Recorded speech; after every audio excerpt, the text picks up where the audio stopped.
Minneapolis, Minnesota, U.S. Bank Stadium, where for the first time since 2010, it's a spooky Sunday night matchup on Halloween. It's the Minnesota Vikings and the Dallas Cowboys, 7:20 kickoff, and we've got an hour full of pre-game coverage live from the Star in Frisco. Welcome in to Cowboys Pre-Game Live, alongside a couple former Dallas Cowboys, Barry Church, Isaiah Stanback, up Kyle Yeoman, soon to be joined by Nate Newton, Britt Johnson, Nick Eatman, and Rob Phillips. Both Nick and Rob live from Minneapolis, as this is going to be a fun Week 8 matchup between two of the NFC's more talented teams throughout. But tonight, Barry, we figure out who's dressing up as a contender and who's dressing up as a pretender for Halloween. Without a doubt, this is a huge NFC matchup right now.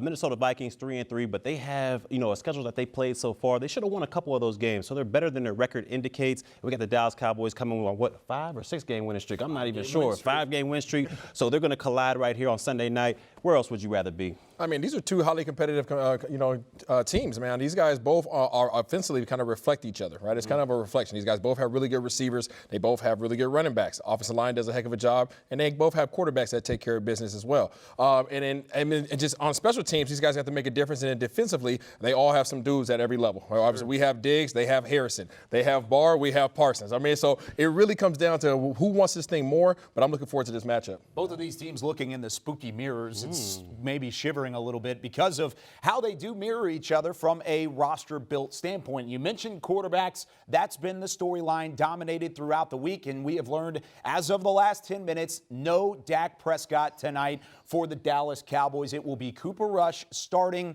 for Dallas, and, well, this is kind of expected, maybe not so expected. It was really up to the last minute, and, well, the Cowboys do end up going with Cooper Rush with a calf strain for Dak Prescott. Yeah, look, it's time to see what Cooper Rush has. I mean, he took the majority of the first-team reps throughout this entire week, so I'm sure Kellen Moore and this coaching staff know his strengths and weaknesses, and they'll put together a good game plan for him to go out there and put him in the best position to make this offense a productive offense out there. But it's time to see what Cooper Rush has. I think it was a smart move by the Dallas Cowboys going into this. I mean, you have your franchise quarterback. You have a 3-game lead in the division. Why risk something when there's really nothing out there to obtain? So I'm proud that they went with Cooper Rush. Let's see what he got.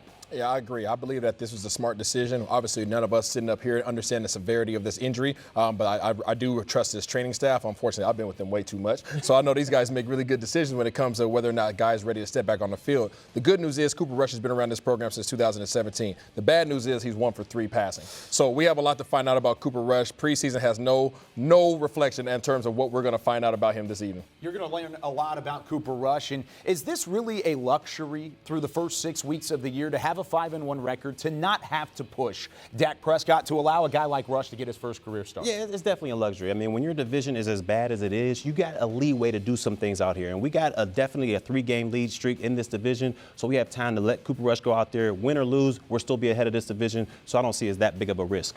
Yeah, I mean, ultimately, this is about protecting your quarterback, number one. That's ultimately what this is about. Obviously, the division, all those things play a part in it, but it's about keeping your guys healthy and obviously understanding what you have in front of you and what's at stake, and it's just not worth the risk. Both of these guys really understand the situation. It's a very complex one. Let's hear from Dak Prescott himself on the injury, and then hear from Cooper Rush on the positives of getting first-team snaps all week long. This is, I don't want to say something like my shoulder, but this is in a sense, I don't know if it's just my decision. Obviously, you guys know me, been around and watch me go. I tell you right now, I'd go play today if I could. So knowing that this is a long journey and a long season, I don't necessarily know if this is fully my decision, but I'm going to just keep controlling things I can, get better. I've gotten better each and every day, and that's what's most important. So I'm just focused on doing that again tomorrow. Your teammates say you look like yourself, like you're good to go. And, Amari said, look like you're playing. I mean, do you feel like you've shown enough progress that you can play? I mean, I think I just said it there. I mean, if it was my call and it was totally up to me, yes. But this is something I agree with the experts. I don't want to linger. I don't want this to be week after week. Are we going through this? So to me, it's just about getting better, controlling what I can. And like I said, I've gotten better and taking big steps every day, and plan to take another big step tomorrow. And so I don't know if the decision comes Saturday or when it comes, but yeah, I'm doing everything I can to make sure that I give myself the best chance. You mentioned after the Patriots game with life keeps throwing punches. You told us I buried the ankle injury. You can't bury the calf yet. How frustrating is it to keep having these lingering things? Yeah, I mean, obviously what I went through was last year a pretty traumatic injury to the leg. And so, I mean, I honestly think this calf had something to do with that. So as much as I'm bearing it mentally in the way that I come back and the way that I play the game, I think I still have to be very cautious and conscious of working on it and keeping it right in the right position, strengthening it, staying focused, making sure the mobility is there on it. And that's something that I'm sure I have to do for the rest of my career. So, yeah, it's frustrating, but it's just, I think, just another wake up is, hey, that was pretty bad last year, and you've got to be buttoned up every game and every day pretty much that I come out here and play such a physical game. Yeah, I mean, it's been nice, getting some teamwork in this week. Actual reps with the first team while Dak took those ones off. And so that helps more than usual. Usually, you're preparing for a game as the backup without getting any reps all week. So definitely going into it, you feel a whole lot better. Can you detail a little bit, how many reps do you get, or did you get on Wednesday and Thursday versus the number you would get? Because normally, don't you go in for like one possession maybe, or just kind of detail the differences between the starter and the backup? Yeah, usually the starter, he's taking all of them. It's kind of how Dak's been rolling since I've been around. So, he loves those reps, so he usually takes those. But this week got to go in there Wednesday and Thursday. He did all the individual and threw routes and all that stuff and looked good, but kept him out of team. And so being able to take those reps and, use those going into Sunday if need be. So it's awesome. Can you just talk about your level of anticipation and sense of readiness if you do start and play this weekend? Yeah, feel good. Like I said, got those reps obviously. Then, been in the offense for a while. We know this defense too. Played them for this is the third year in a row now. So there's some familiarity. They do what they do, and they're good at it. So, it's going to be a good matchup. Feel good, feel confident, prepared like you do every week, in terms of watching film, studying the game plan, all that stuff. Just got a little extra with the reps. So the quarterback question has been answered. It will be Cooper Rush behind center for the Cowboys, at least this week. And you heard from both of those guys. This is a long-term move for the Cowboys, so hopefully Dak Prescott does not miss a whole lot of time. Now, there also has been a question mark around the offensive tackle situation heading into the week. La'el Collins returning from a 5-game suspension, and he is available tonight for the first time since the season opener against Tampa Bay. So, guys, when you look at that overall position, do you start Terrence Steele, who's played exceptionally well, and at least through the course of the week, the coaching staff has had very high praise on Terrence Steele, or do you go back to La'el Collins? I think you stick with Terrence Steele. Now, I don't know if it's, La'el's conditioning or if it's kind of the team giving him a slap on the wrist saying you got to earn our trust back to get that starting job back, or if it's just the high level of play that Terrence Steele has had. But I think this is a good problem for the Dallas Cowboys. I mean, when you look at it, if you got your possible backup tackle, your possible guard having Pro Bowl potential, all pro potential out there, that just goes to show you how deep this team is as a whole. And if we're going to make this long playoff push that most of us think we can do, we're going to need all players out there. So at the end of the day, I think this is a good problem for the Cowboys. Whoever ends up being at that starting right tackle is going to have Pro Bowl potential out there. First of all, Terrence Steele has been playing his butt off. I think he's done more above and beyond what you ever can expect for a backup swing tackle, however you would like to refer to him as, to step in and fulfill the role of a former All-Pro. With that said, the reality of the matter is La'el Collins has not been on the field much here recently. He played the first game. Since then, he hasn't touched the field. He wasn't allowed to touch the field. So conditioning is one aspect. You also have the continuity of the offensive line and not wanting to disrupt those things. I think this week this would be the smart play. Next week we'll find out what it looks like. And Terrence Steele definitely had a good way of looking about things as a second-year guy, an undrafted free agent from Texas Tech. Let's hear from Terrence Steele and kind of the situation. It's a tough situation for him to be in. Let's hear his thought process with La'el Collins and his return. Either way it went, I wasn't really, it's whatever helps the team succeed is what I want, so. McCarthy talked a lot about the key to continuity and having the same 5 guys out there for many games. How have you seen continuity help y'all as a line? Yeah, every O-line needs that, you know what I'm saying? It's 5 guys that have to work together. If they don't, then stuff's not going to go well, so. Yeah, just next man up. Coach called my number. I wanted to step in, and I didn't want there to be a drop-off from LC. So.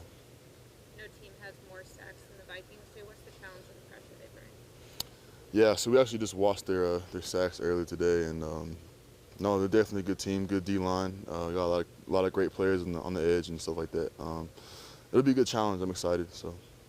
What's it like seeing Everson on that film? Yeah. I mean, you don't, as you're usually in the leagues, you don't get to see it that often. Yeah, no, Everson, I love Everson.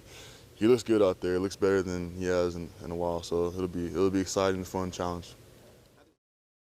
It is a great problem to have for the Dallas Cowboys. Terrence Steele has played in 365 offensive snaps this year. Lyle Collins, a Pro Bowl caliber right tackle, and he's only played in one game in the last 22 possible. So you have a little bit of a question mark there, and certainly it'll be a question mark the next couple weeks as well. Let's go out to U.S. Bank Stadium and check in with Nick Eatman, who provides some updates on Dak Prescott, of course, the right tackle situation, and more. Nick? Thanks, Kyle. And yes, I think it was a game-time decision. At least that's what the Cowboys are saying. But ultimately, we know that Dak Prescott is not playing in this game. And you know, it depends on who you talk to. I talked to a few people last night, some today, and you kind of got the sense that Dak maybe was never really going to play in this game. A little bit of gamesmanship going on between the Cowboys and the Vikings. You know, they were told last night, I think some of the players were told to get ready for the Cooper Rush show, and Dak Prescott obviously is a big supporter of Cooper Rush. But, you know, he came out here, he was throwing the ball a little bit, but never really at full strength or really at, you know, moving quickly. You know, I was saying, hey, if you really want to see if this guy can do it, let's get Micah Parsons, Randy Gregory, let's get him on the edge. Let's see if this guy can really move, because you know that's what the Vikings are going to be bringing with guys like Danielle Hunter and Everson Griffin. And I just don't think that they ever really wanted Dak Prescott to move on that calf and have to make the cuts and all that. This is a you know, one game for sure, maybe next week, but I think that, you know, if he doesn't play in this game, there's a really good chance he could play next week. This just wasn't worth it to go out here, risk it, tweak it, and maybe have a setback for 4 or 5 weeks or maybe even more than that. I was also told just now before we got on here that if this was a playoff game, you'd see number 4 out here, but it obviously isn't, and that's where the Cowboys are trying to get to. Now, let's talk about some of the other positions at right tackle. No change there. Terrence Steele will be starting there at right tackle. You'll see Lyle Collins as the backup, also maybe the backup to left guard. He's worked some there this week. Maybe if there's some trouble, we might see Lyle Collins in the game, but I think it's going to be the same starting 5 for this one. Also, we will see Kelvin Joseph for the first time. He's going to make his NFL debut in this game. He's been out with a groin injury since the preseason. So Boss Man Fat makes his appearance here against the Vikings as well. And, you know, when it comes down to these road games, Kyle, we talked about it earlier. The Cowboys have had 3 games. All of them on the road have come down to the final play of the game, the final field goal. We'll see if the Cowboys and Cooper Rush, either it gets that close again, maybe they can win this one a little bit more comfortably, but obviously it's going to be a tough game. Kyle, back to you. Well, thank you very much, Nick. And a couple key updates and a fun stat there. All 3 road games have come down to the final play. And, well, the Cowboys, without Dak Prescott, hoping to put this one away a little bit earlier. Joined by Nate Newton here at the Legends set. And, well, Nate, I mean, there's a lot of, I guess, news coming out of that. Terrence Steele starting at right tackle is certainly one of those. We're going to talk about that coming up here in a moment. But let's take a look at the inactive list. It is certainly headlined by Dak Prescott. Unavailable today as he is not able to go due to a calf strain, if you're just joining us there. Outside of Dak Prescott, not a ton of news on the inactive list today. Most of these guys you anticipated to be out: Israel Mukwamu, Simi Fehoko, Azur Kamara, Matt Farniok. The shortened list of the inactives today. One guy that's not on that list, though, Kelvin Joseph, the rookie cornerback, second-round pick out of Kentucky, making his career debut today. You know what? And I hope they can find a few plays to put in there for him. You don't want to just throw him out there to the wolves, because he's not that far advanced. But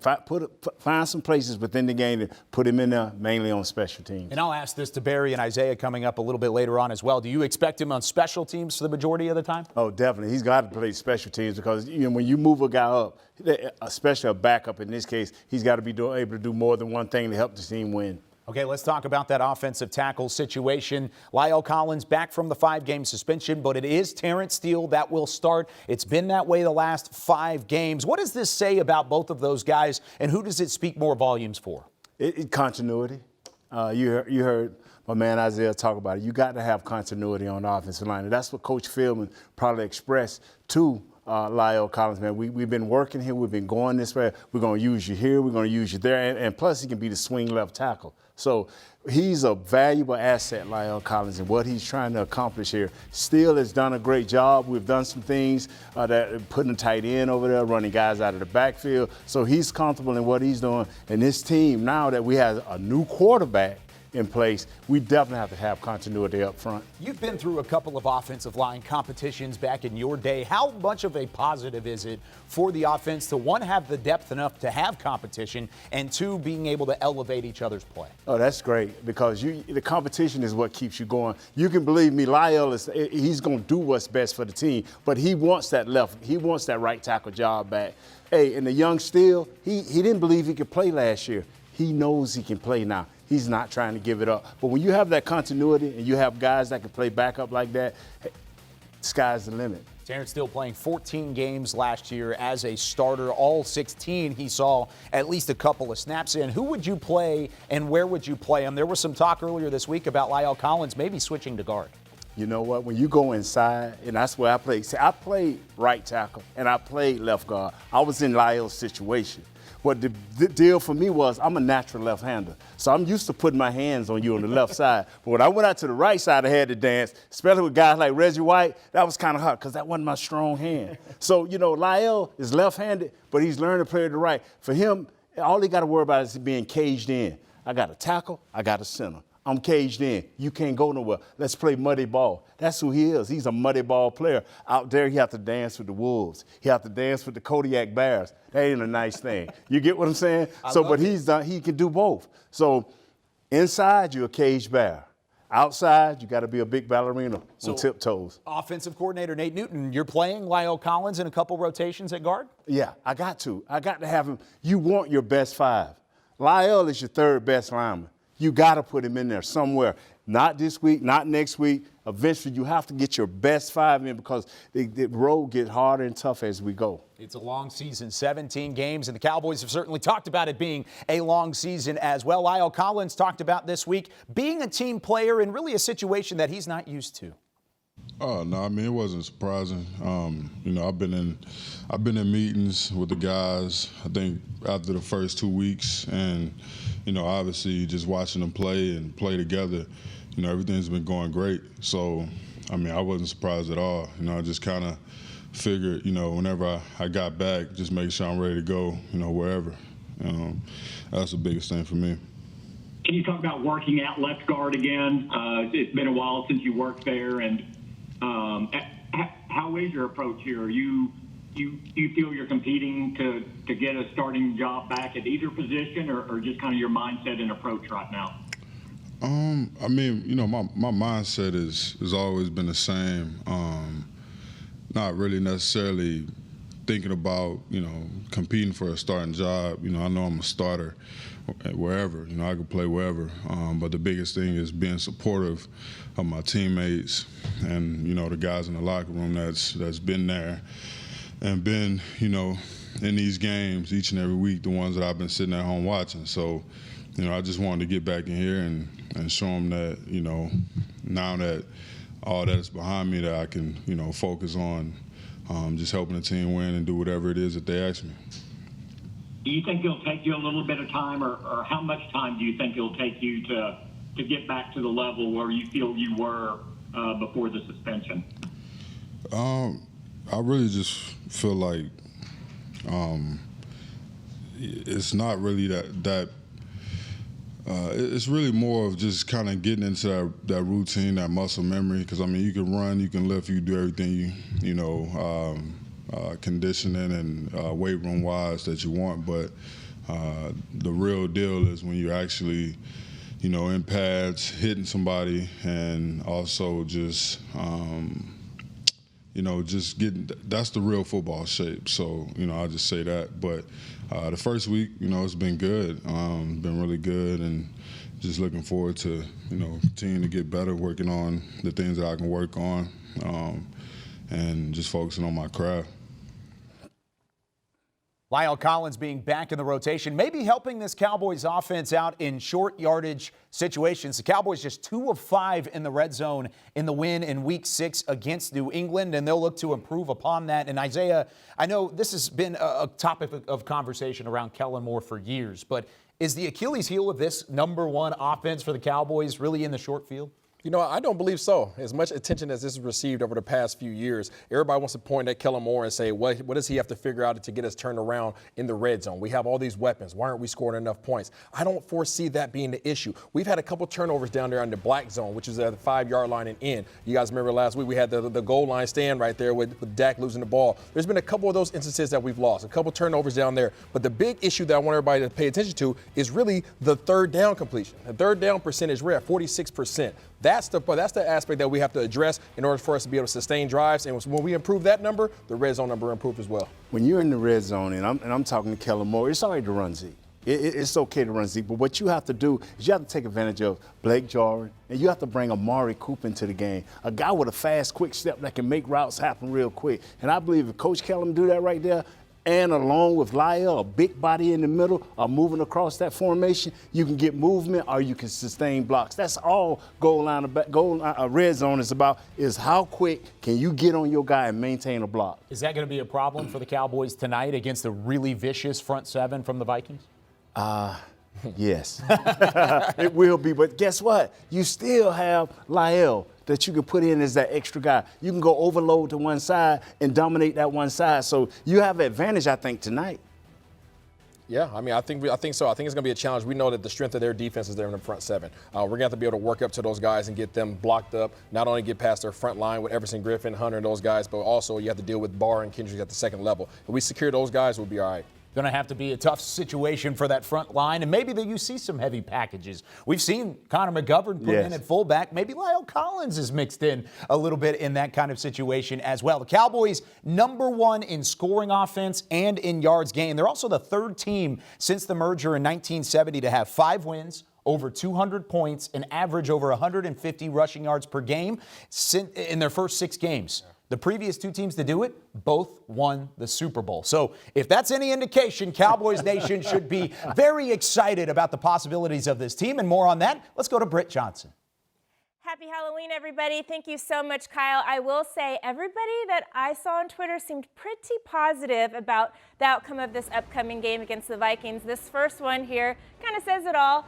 James Dixon says, guys, don't worry. The Cowboys have this one game at a time. And even if not, guess what? We have a 3.5 game lead in the NFC East.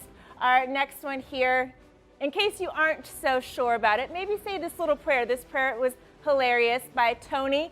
She says, Our Father, who art in Dallas, thy 6th ring come, thy goal will be done. Give us this day on Sunday. Win, lead us not into overtime, but deliver us from penalties. For thine is the game, the power, and the glory. Amen. I mean, you got to love that, right? You got to say that prayer if you do not have faith in this game today. Love that one. Thank you so much for that, Tony. And we know it's Halloween, but it's also a game day. So this is probably what 90% of Cowboys fans are going to look like today. Says, I'm staying in Sunday night for the game, like Cowboys Nation. In a Cowboys jersey, Spider-Man, you got to love it. And finally, our last tweet.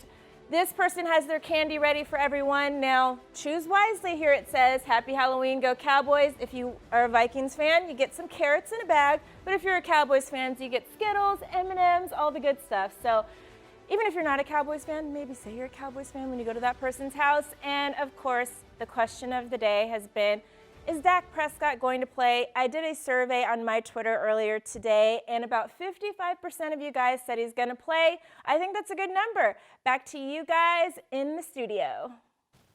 Yeah, thank you very much, Britt. And unfortunately, Dak Prescott not playing, so 55%. I love the positivity from Cowboys Nation. It's more of carrots and treats, I guess you could say, on that front doorstep. Did you ever get a carrot for Halloween, Nate? Yeah, I've gotten a lot of not so many treats, because I was a big guy and they always wanted to play a trick on me, but I could eat that too. So okay. You can eat a carrot. Yes, that's I can. Okay. That's or good. 2 Isaiah? or 3. No, I try to go for the king size candy bars. Hey, that's the best way to do it as the Cowboys getting set to face the Vikings at 7:20 kickoff on NBC. Now, the winner of this game is going to have to run the football efficiently. Let's talk about the ground game from both of these sides. Minnesota, 26th in run defense this season, and they're 30th in yards per carry allowed. How much does Dallas rely on the run game from Zeke and Pollard without Dak Prescott available? Well, obviously now is even going to be very heavy. We need these two guys, this two-headed monster, to be very effective for us. We need to be able to come up there and force our will upon their D-line and their linebackers. I think the more effective we are in the run game, the more one-on-one matchups we'll have. We want to try to do whatever we can to bring Harrison Smith down there into the box. Now, 33 yards away, that's what Zeke is from being the 5th player ever to reach 9,000 scrimmage yards. He'll be the 5th player ever in history, fastest in history to reach it, behind Edgerrin James, LaDainian Tomlinson, Eric Dickerson, and Le'Veon Bell. Wow. Hopefully we see that today. And I hope Zeke do every bit of that. But you know what? Tony Pollard is going to be the difference maker in this game. The matchup, who's going to cover him coming out of the backfield? You're going to have to get that ball out of him, because I know Coach Zim, dudes falling off parachutes blitzing us. They stacking the defensive line and the offensive line. We're going to have to get the ball to Tony Pollard and let him do some open field running. And what has Zeke seen on the film this week that he feels like this Cowboys offense can take advantage of? Let's hear from him in his own words. They like to sprinkle in some shell. So anytime we get shell defense, we love to run the football. So it'll be interesting to see how much shell they sprinkle in. How much single high they'll play. But we definitely love the opportunity to play against teams that run shell. You guys were on such a roll before the bye. What are the challenges of kind of restarting your season again? I think we just got to make sure that we come back and not miss a beat. We just got to come back and just continue to play good football.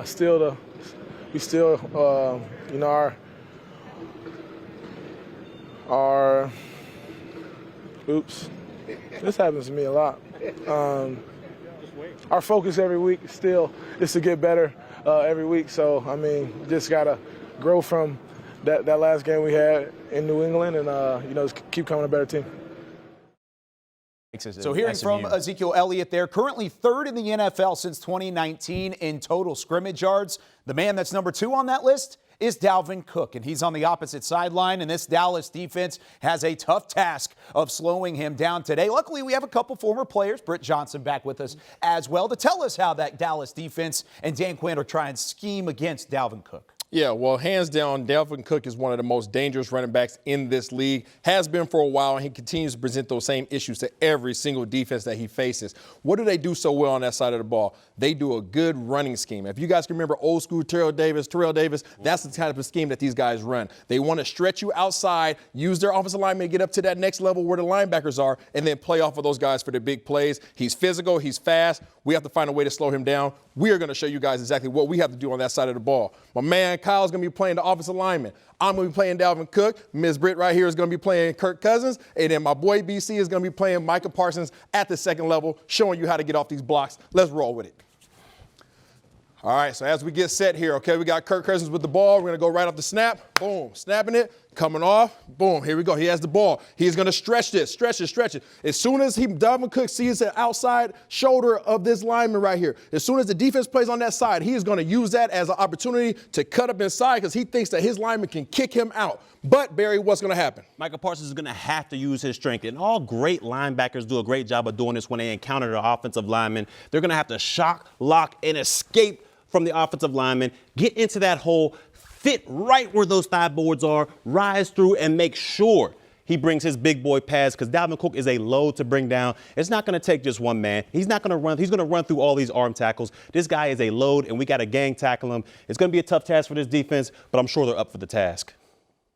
Man, you guys really broke that down the right way. And Dalvin Cook, of course, already missing a couple of games this year. He's had a lingering ankle injury. And then last season, if you want to look at how good he's been off of a bye week, it was also week 8, and he had a little added rest. He went 30 carries for 163 yards and 4 total touchdowns against the Green Bay Packers. Wow. How tough of a matchup is this, Nate, whenever you look at Dalvin Cook and what he could do to this Dallas defense? He's special. Like these guys showed us earlier, he's special, man, and he loves to run downhill. A lot of these stuff is outside zone, but 60% of their plays are ran right up the middle off the outside out of the right guard or the left guard. And when he gets going downfield, man, you have to have that 7th guy in the box, that safety, to come up and make that tackle for little or no gain. And if they don't do that right there, they can have a long day dealing with Dalvin. So does that mean it's a big day for guys like Chayron Kearse, Donovan Yes, sir. Wilson? Of course, Kearse going against his former team. Right, and he going to have to be ready. It's one thing to practice against a great guy like that. It's another thing to see him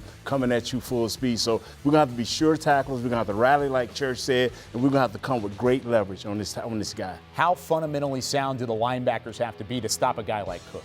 Do not try to pre-read gaps. If you see a gap wide open, don't take it. It's like candy in a candy store. You take it, you're going to wind up sick later on the night because he's going to run for about 40 yards on you. So don't fall for the candy. So don't get tricked by the treats. That's exactly what it is. Halloween best here for Nate Newton. Let's hear from Micah Parsons and what the priority of the defense is going into this matchup. First, we got to stop the run, get them backed up a little bit. And, I think we got so many good pass rushers and blitz techniques that, if we could hopefully get the third and long, we'd be able to go get after the quarterback. But, I think the main key, obviously, is stop the run. They got some really good backs, and they show a great threat. One tackle away from busting long one, so we got to slow them down. The impact you guys have made as rookies, Osa, Chauncey's, the last couple of weeks as well. What kind of influence do you think you guys have had in the defense?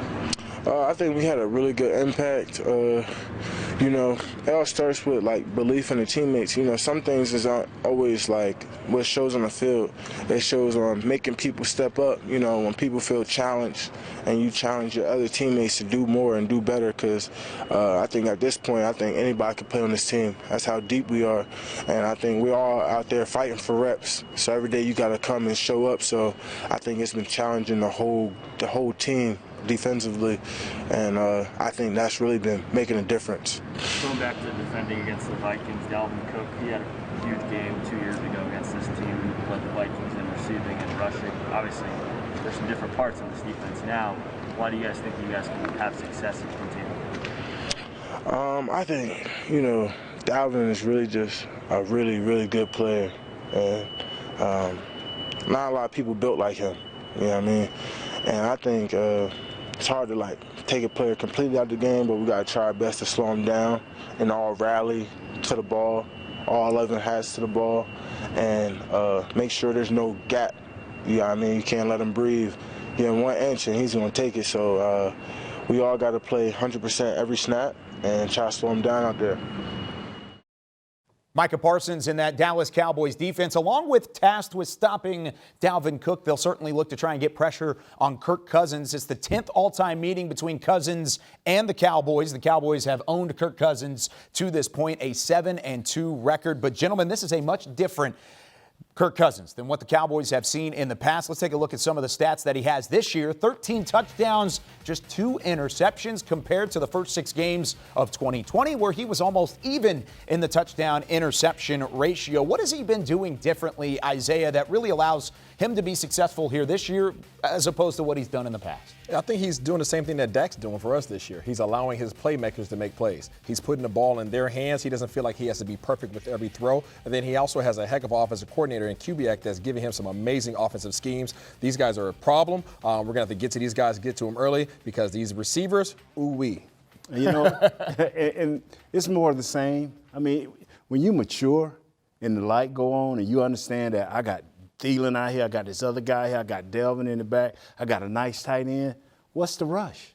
What's the rush? And he's matured.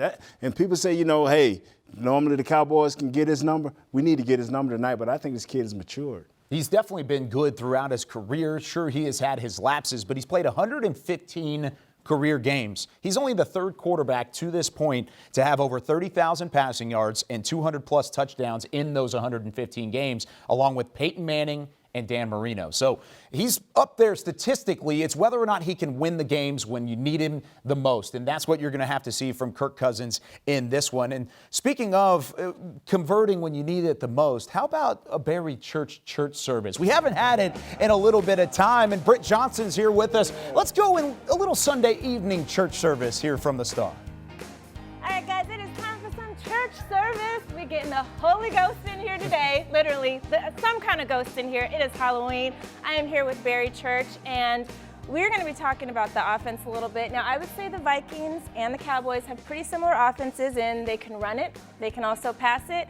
I don't know if our run defense is going to be able to stop Dalvin Cook, but I heard you have some keys to stopping Kirk Cousins. What's your first key? Well, let me go right into the list. I'm going to stop wasting time. Look, Kirk Cousins and this offense out here, they're extremely explosive. It's kind of a pick your poison type offense, similar to the Dallas Cowboys. But what we got to do defensively, the first must, is we have got to disguise our coverage. Look, Kirk Cousins, this is not the same guy we're used to playing against. He's playing some of the best ball of his career so far.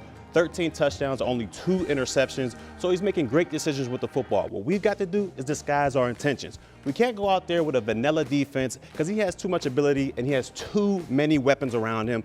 He'll expose us. He'll get the better of us. So what we've got to do, disguise. If we're playing zone, let's show a little man. Let's show a little blitz coverage in there. And vice versa. If we're playing man and we want to play a little blitz, let's show an umbrella coverage with the zone beneath it. We have got to make this guy's job hard for him back there. We can't let him pick us apart. We've got to disguise our coverage. Now, with that, you talked about what they have. They have Thielen, they have Justin Jefferson, and I think Osborne is playing really well as well. What they are really good at is actually separation. So that zone defense that he mentioned is definitely going to be key for our Cowboys. What you got for number 2? Next on our list of musts, we have got to get pressure on Kirk Cousins. We have got to make life hard for him back there. And D-line, I'm looking at you for this one. I don't care who it is on the D-line, whether it's Randy Gregory, Odigizua, Dorrance Armstrong, whoever it is, we have got to be able to generate pressure with 4 people, hopefully with just 4 people. Because if we can do that, we can use our linebackers, our safeties out there to help on that dynamic duo on the outside. So D-line, I'm counting on you. Make life hard for Kirk Cousins and this Vikings offense. Now, this one is actually my number 1 for the key right here because when the pocket is clean, he is 78% pass percentage completion rating. So good, right? But pressure's on, 45%. So this is definitely a huge key for our team right now. That is a huge key. But last but certainly not least, we have got to take advantage of our opportunities. Secondary, don't just go in there and make the, okay play by batting the ball down. Go in there and take a page out of Trayvon Diggs' book with 2 hands, secure the interception, make the spectacular play, make the splash play, and get the ball back to your offense. Same with the defensive line. Just don't go in there with the vanilla around the corner, get a sack. Nobody wants to do all that. Go around the corner, arrive with bad intentions on this quarterback, knock the ball loose, get the ball back to your offense, and let them do what they do best, and that is score touchdowns. But let me tell you something, Britt. I think I may have, way back in the archives, I may have an example of what happens when you do all 3 of those things. A little church offering, shall we? Ooh. Barry Church, guys, if y'all didn't know, that was Barry Church, the man himself. Going against Kirk Cousins, offense took it 80 yards for the touchdown. Defense, we can do the same thing. Let's do it tonight. All I gotta say is, Kirk Cousins, you like that? You like that? All right, back to you, Kyle, because we heard there's some guy on the Dallas Cowboys team that can put some pressure on Kirk Cousins. I gotta do what I gotta do. Doesn't matter who's over there, Fumble! Picked up by Dallas. Gregory with a sack strip. A lot of time, now he's sacked. Gregory with a scoop to the inside. Gregory's coming. Gregory's got him for the 2nd time. Gregory just abusing Cameron Irving.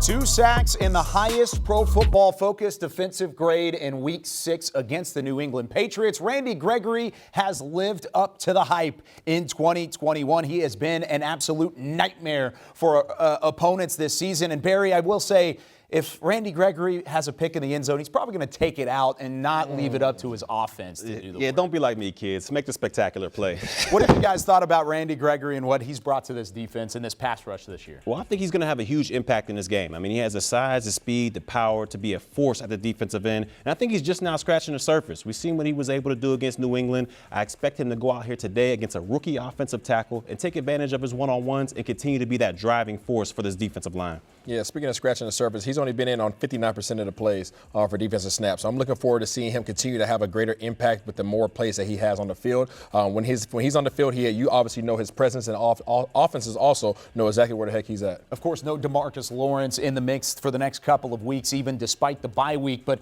how much positivity does he bring to this pass rush? Because really, there's been no worry about getting pressure off the edge. It's everything. I mean, he gives his entire defensive front and his entire defense confidence simply because of the fact that you know that you have a guy in the field that that can get to the quarterback whenever he wants to. You remember a couple of weeks ago, he didn't get a holding call called on him, and so he got a little bit angry. So what did he do? He took it upon himself to go out there and run through the chest of offensive lineman, get the sack. That's the type of player that he is. He impacts everybody. Yeah, he's a lead by example type of guy. You know, he's not very boisterous. He's not very out there as far as putting his voice out there, but he's a lead by example. Follow me, and that's the type of guy you want on your foxhole. Randy Gregory is this leader of this defensive line, and they'll continue to follow him. There he is, getting warmed up at the moment and stretched out at US Bank Stadium. He may have a big night tonight. He is faced with the rookie Christian Darrisaw. Darrisaw with his first start of his NFL career. Here's what Randy had to say about facing the rookie in his first start.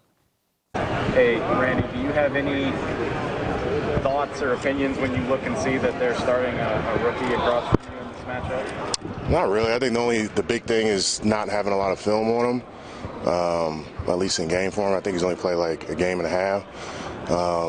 That'd probably be the only issue. Other than that, it's, you know, I got to do what I got to do. Doesn't matter who's over there, you know. What are the points of emphasis defensively when you're going up against Dalvin Cook and Kirk Cousins? Well, they're both really good players. Obviously, Dalvin being one of the better backs in the league, and Cousins is playing real well this year also. So, you know, we got to stop the run, which I think we do well, and you know, we'll get a little bit of help from the offense, and hopefully they can get up big on them and make them pass the ball. And you know, after that, just like we say every week, you know, get them off the spot. We'll do different things as far as rushing the passer and figuring out a rush plan and putting guys in the right place to get after them. But you know, come game day, it's really about what we do. It's not really about what they do. That's the way I try to approach things as the week goes on. But I think it's a good challenge. You know, I think they have a real good offense. There's different things we can do to kind of, you know, make the game go in our favor. That's what we'll do. So. Lots of confidence in what could be a big day for Randy Gregory in this Dallas pass rush against a front five of Minnesota that has certainly given up their fair share of sacks throughout the year, but their defense has certainly picked up the slack as well. Minnesota has their own version of a pass rush, and it's led by Danielle Hunter. 6 sacks this season. Minnesota as a front has 21 sacks. That entering this week was tied for the most in the NFL. What does Danielle Hunter bring to the table? Because he's been very scary this year. Yeah, I think he can be a huge threat out there for this Minnesota defense. I mean, he comes around the edge great. He has great bend, great power. He does that great speed to power rush to kind of catch offensive linemen off guard. So I'm sure they'll throw him over Terrence Steele and try to work his pass rush, try to generate a rush from that side. But I have full faith that Terrence Steele will be able to handle his business out there. But Danielle Hunter can be a handful. Yeah, the last thing we need on this Halloween day is for this Hunter to be hunting.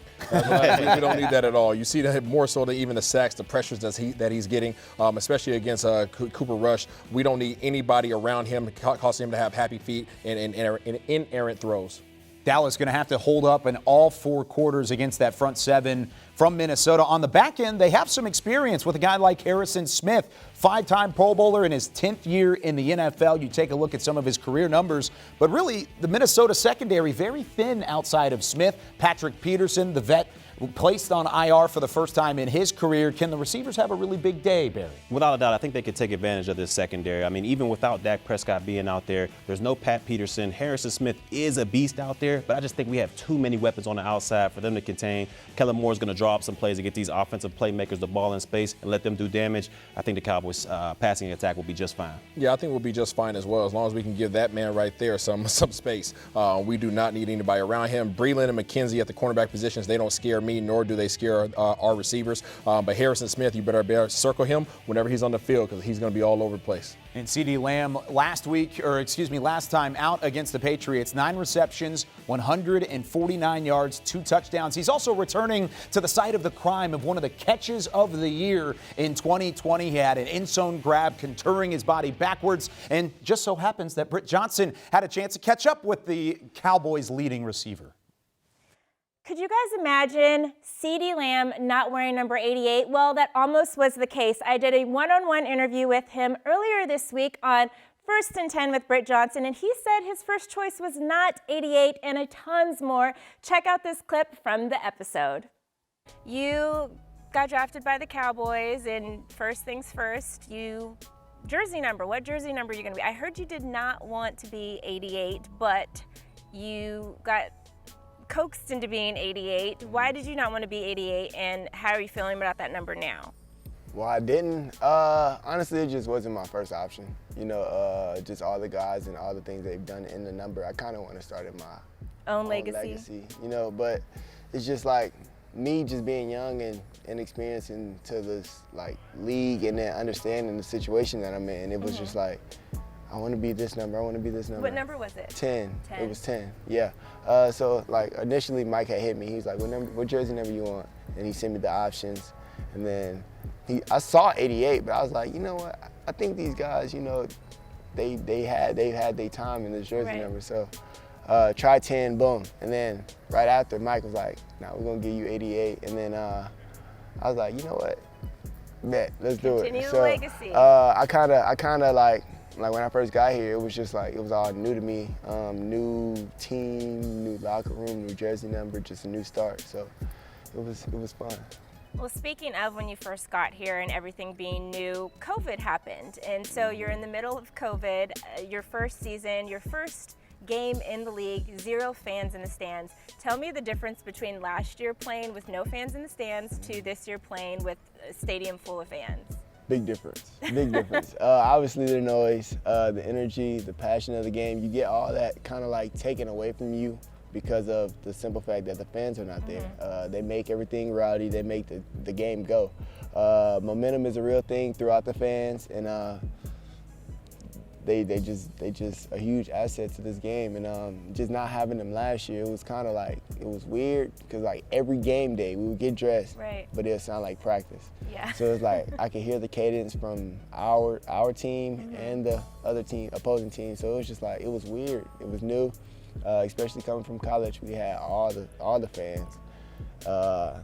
It was new for me. It was a new adjustment for sure. And then this year, it's fun. It's just like everybody was hurt last year. Also, got the whole team back pretty much. Quarterback back, O-line back, D-line back. A lot of guys just repairing from the injuries, and just going through the season with them this year is a big difference. And big difference, in week 6, you actually had your best game on paper. You had 9 receptions, 149 yards, 2 touchdowns. Zeke said earlier this week that he kind of has a routine or superstition, you might call it, that every game he goes left foot first. So he has to put his left pant leg in first, left shoe on, left sock, and that has been his thing. Was there something different that you changed in your routine to have such like an explosive game last week? And is it something you're going to continue, like, or do you even have a routine? Honestly, it's really not even a routine. It's just kind of like a feel, and that it starts pregame. Like throughout the game, I'm very anxious. I'm anxious to get out. I mean, throughout the day, I'm very anxious to get out there. And then like finally, when we actually pull up to the stadium, it's just like all the nerves and butterflies just hit me, and it's just like, wow, like I'm actually in the NFL. So I'll go out to the field, I'll look around, and then like once I feel like, it's the type of feel I get with my cleats, and I don't know how to really explain it, but it's like kind of internal, and it's just like whichever makes my feet feel the best. I feel like that's the cleat we're gonna go with, and that'll let me know if it's gonna be a real like good game or like, you know. I think fantasy people would love to know that right before the game, like pregame. CeeDee, how's your feet feeling today? Yeah, I think they would like it. I think they would like it. So something that you actually said yourself about what you want people to call you, you said you want to be called a great role model, a great person, and a great player. What does that look like for you? Like, for example, does a great player look like somebody who's won a Super Bowl, been a part of X amount of Pro Bowls? Like, what does that look like for you to be called all 3 of those things? Honestly, just being consistent. I feel like anything that I've started, I feel like you be consistent throughout the season. The labels are gonna come for sure, but ultimately the most one I want to be heard was those, to be a great player, great role model, and really a winner, honestly, if anything. Just win. I would like to be the best. Like, I would like to, you know, affect the ones around me in a great, positive way. Right. And, you know, leave everyone with great things to say about me. You can catch the full interview with CeeDee Lamb and our great Britt Johnson on DallasCowboys.com. Back here with the crew at the Star in Frisco. Barry Church, Isaiah Stanback, Nate Newton. I'm Kyle Yeomans, where even without Michael Gallup, both CeeDee Lamb and Amari Cooper have been crazy impressive in their first 6 games of the 2021 campaign. Amari Cooper, 30 receptions, 373 yards, but it's CeeDee Lamb leading the way in both of those categories. Barry, when you look at this Minnesota defense, who has the advantage tonight? I mean, pick your poison. I mean, this Viking secondary is extremely thin right now. There's no Pat Peterson out there. So it's basically up for grabs. Whoever wants to have the most catches, they're going to have it. But if you boil it down, I'm going to go ahead with CeeDee Lamb. He had a great game last time out against New England. I'm going to keep that momentum going. I say CeeDee Lamb holds the title tonight. Yeah, I think that their secondary is compromised as soon as these guys step on the field. The only area that we might be compromised is at the quarterback position. So unfortunately, we're going to have there's going to be a question mark in terms of which one of these guys is even going to have the ability based upon our protection and whether or not Rush can get the ball down the field.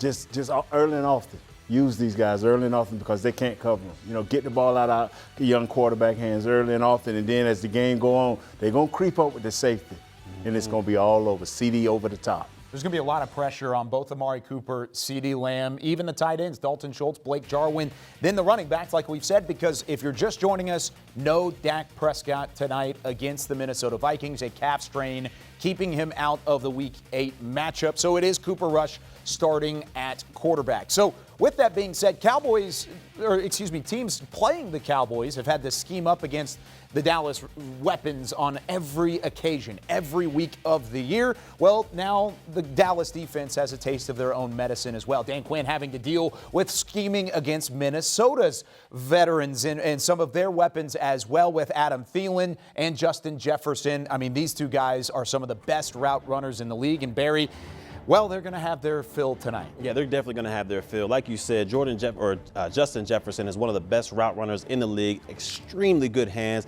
Thielen, he comes alive in the red zone. Last year, I think he had 15 touchdowns down there. So this is going to be one of the toughest duos that they have gone against all season. I would give the slight advantage to Tampa Bay because they got a trio out there, but this duo is extremely dangerous. This Cowboys secondary, you better be on your P's and Q's. Yeah, I agree with you, Barry. I think that Tampa Bay has a heck of a trio out there, honestly. But you just saw the stats for our guys. As much as CeeDee and Coop get the ball, those guys both have 30 catches. Thielen and Jefferson have respectively 41 catches and 37 catches, right? With 5 touchdowns and 3 touchdowns. These guys get the ball, and they get the ball a lot. They want to get the ball in their hands. Thielen is more the possession guy. Jefferson is a big play. Man, just hit them. And I know that sounds barbaric, but hit these guys. Put your hands on them. Keep them on the line as long as you can. Redirect them and let that pressure get up front. But you got to hit these guys. You got to be physical with them. That's the only way you can slow them down. Great route runners. Adam Thielen, 8 catches, 123 yards, 2 touchdowns last year against Dallas. Justin Jefferson most likely going to be covered by Trayvon Diggs. Diggs, of course, setting all the records straight in terms of the defensive side of the football. These two actually faced off in college, but Jefferson was never targeted while Diggs was covering him. So let's talk about Trayvon Diggs a little bit. 7 interceptions so far this season. He's had one in each of the first 6 games, and he could set an NFL record with 7 straight games with a pick with an interception tonight to open a season. Will he get another one with Justin Jefferson on the other side? I'm going to go say yeah. I mean, the guy has been out there proving everybody wrong. He's been getting interceptions each and every week, no matter what cover it is. Zone, man-to-man, press, playing off. It doesn't matter what he is. He's getting these interceptions. He's tracking the ball in the air like a wide receiver. When that ball's in the air, he thinks it's his. So I'm going to go ahead and say he's going to get another one tonight. Hey, when Church has to say it doesn't matter, it doesn't matter. Listen up, y'all. He has an opportunity to write his name in the history books today, right? Like Kyle said, be the only player ever in his first 7 games of the season to get an interception in every single game. I don't think he's going to miss that opportunity. I tell you what, don't press, young fella. Just let it come to you. And when it comes, take advantage of it. That's what you've been doing. Hey, no pressure from Big Newton. That's the wise words of Nate Newton. That's the veteran talking, saying, hey, don't worry about the individual. Go out there and get a win. That's what Cowboys fans are looking for. That's what Trayvon Diggs is looking for in his own words. Here's what he had to say about the matchup he's faced with. They're both 2 good receivers. Both high in receptions, high in yards. Both really good, really talented. Did you go against Jefferson? I haven't won against him. Even back in the day what is it? I mean, his numbers are pretty astounding. When you look at what he and CeeDee have been able to do. Yep. Can you talk, going against CeeDee, going against Amari, how that helped you? Yeah, he's definitely one of best receivers in our class. Him and CeeDee are much alike. Really good, talented, go get the ball, good routes. And, yeah, it's going to be a good matchup. Will you travel with Jefferson? It don't really matter because, like I said, they both high in reception. They're both really good receivers. So it's like pick your points or whatever one. So it really wouldn't matter. I feel like if I do, I do. But I don't know the game plan yet. How much better is your ankle? Good, a lot better. Was it weird not getting an interception? Huh? Was it weird not intercepting a pass last week? I was doing it in my house. Be sure to get your popcorn ready because these two second-year starts, Justin Jefferson, Trayvon Diggs, it's going to be crazy entertaining on Sunday Night Football. Let's head back out to U.S. Bank Stadium where our own Rob Phillips is joined now by Stephen Jones. Thanks, Kyle. Here with Cowboys Chief Operating Officer Stephen Jones. Stephen, no surprise here. I'm going to ask you about number 4, Dak Prescott, inactive tonight. What was the deciding factor in making that decision? I think that's a long football season. We got 11 games, counting this one tonight, to play, and we needed to do what was in his best interest for the long haul, and just felt at the end of the day the right thing to do was to inactivate him tonight. And certainly we've got a lot of confidence in Cooper Rush and what he can do with this offense. He's obviously this offense playing at a high level, strong offensive line, some really good running backs back there, and then of course the receiving corps doing some really nice things as well. So I think Cooper's the right guy to take advantage of that, and I think we'll play good offensive football tonight with Cooper at the helm. We saw Dak go through another warm-up pregame here. He looked good as he did throughout the week. How close was it? I mean, could tonight have decided that position? It's close. I mean, he's obviously really close and not far away, but at the same time, what you don't want is a setback. And I don't know what setbacks can do, and that can be longer periods of time. So just felt like, hey, he's close, but let's get another week of this, in the books, and I think he'll be ready to go. How much did he lobby you guys? We know how much he. I won't get into the details. He's a highly competitive guy this is the stage he likes, and certainly very difficult for him. He wants to be here for his teammates. He wants to be out there playing. Goes without saying, it's hard on him, but he also understands this is a long season, and we've got big aspirations for this football team. You mentioned Cooper Rush, and Kellen Moore has done such a great job calling plays. Do you see the offense changing much? Not giving too much away, but obviously you feel like you can run the same offense with Cooper. Yes, I think he can run the same offense. Cooper's got some sneaky athletic ability, and certainly a great anticipator with the ball. I think he'll do a great job in this offense. Kelvin Joseph active tonight for the first time. What are your expectations for your second-round draft pick? Well, but like a lot of these guys who've been out, you got to work them back in. Certainly he'll get a big dose of special teams, and then we'll just see if there's opportunities as the game goes on. If there's opportunities for him, he'll start to work in on the defense as well. Final question for you. Lyle Collins active tonight, back on the active roster. Can he back up either position for you guys? Guard, tackle, is he prepared to do both? Well, obviously, that's what he's been doing this week, doing a little bit of both as he works back in. And, he's a highly competitive guy, really likes to compete. But certainly after missing, over 5 weeks, we need to work him back in slowly. And we'll see kind of what the situation presents tonight. Thank you for the time. Good luck tonight. Thanks, guys. Cowboys Chief Operating Officer Stephen Jones, back to you, Kyle.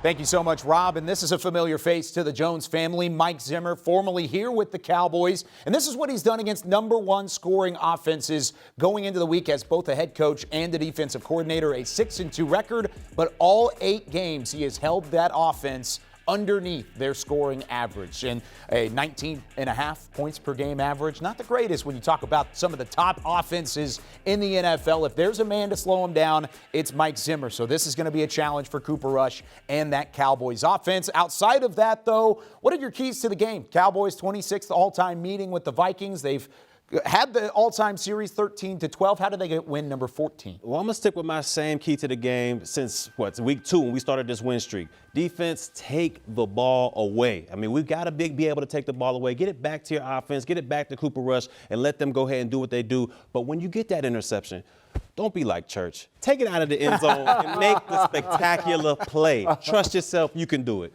I love that. Hey, call them out. Make it work. I like that. Listen up. rush. Don't rush, okay? I need you to take your time.